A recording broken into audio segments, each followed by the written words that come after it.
Selamat malam, Pak Eko. Selamat malam juga untuk rekan-rekan sekalian.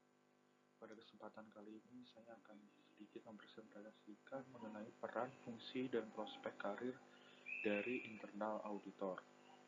Untuk pertama adalah peran dari internal auditor itu sendiri, yang terbagi menjadi tiga. Yang pertama adalah watchdog, consultant, dan catalyst.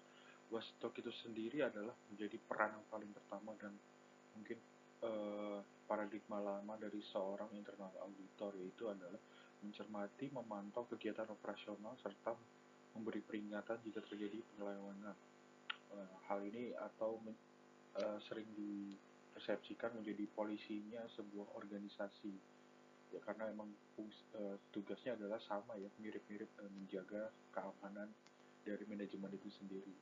Dan kedua adalah seiringnya berjalan waktu, peran auditor menjadi melebar, yaitu menjadi seorang konsultan. Konsultan itu sendiri memberikan saran untuk perbaikan dan partisipasi secara aktif membantu manajemen dalam melakukan berbagai tindakan perbaikan. Dan yang terakhir adalah katalis, membimbing manajemen dalam mengenali risiko yang dapat mengancam pencapaian organisasi. Untuk slide selanjutnya ada fungsi internal auditor. Fungsi internal auditor itu sendiri saya dapatkan dari Sawyer. Dia mengutarakan ada 7 poin yang menjadi fungsi internal auditor. Yang pertama adalah melakukan pengawasan terhadap seluruh aktivitas yang sulit diatasi oleh pimpinan puncak. Yang kedua, melakukan identifikasi serta meminimalisir resiko. Ketiga, mendukung dan juga membantu manajemen terhadap bidang teknis. Yang keempat, melakukan pelaporan validasi kepada manajemen. Yang kelima, membantu pada proses decision making. Keenam, melakukan analisa masa mendatang, bukan hal yang sudah terjadi. Yang ketujuh, membantu manajer dalam pengelolaan perusahaan. Yang selanjutnya ada dari Mulyadi. Fungsi internal auditor itu untuk menentukan apakah internal control perusahaan sudah baik atau belum, menentukan kehandalan informasi yang telah dibuat oleh pihak manajemen, serta menentukan tingkat efektivitas dan efisiensi atas sebagai kegiatan operasional organisasi.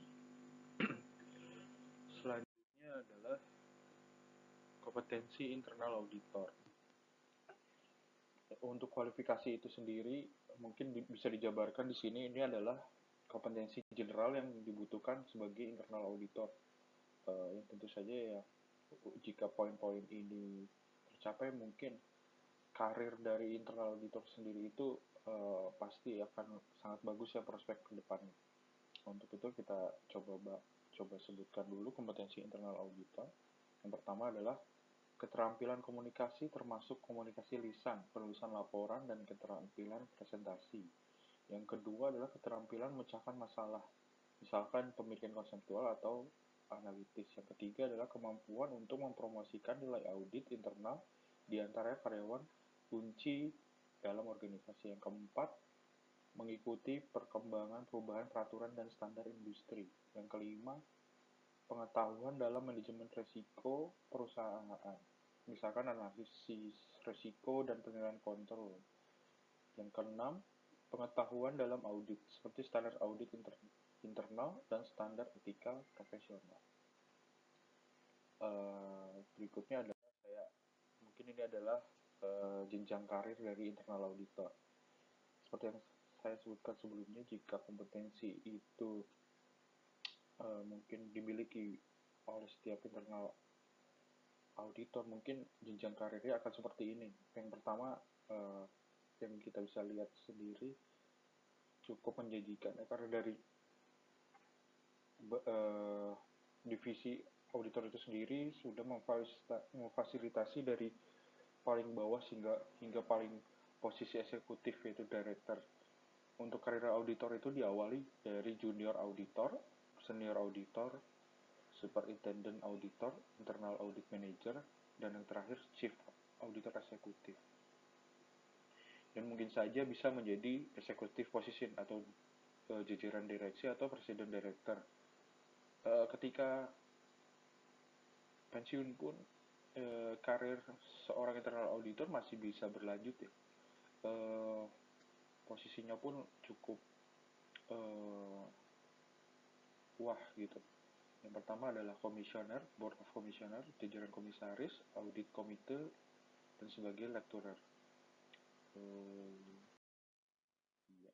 Yang terakhir adalah slide terakhir. Sekian dari sekian presentasi dari saya. Mohon maaf bila ada salah-salah kata. Assalamualaikum warahmatullahi wabarakatuh.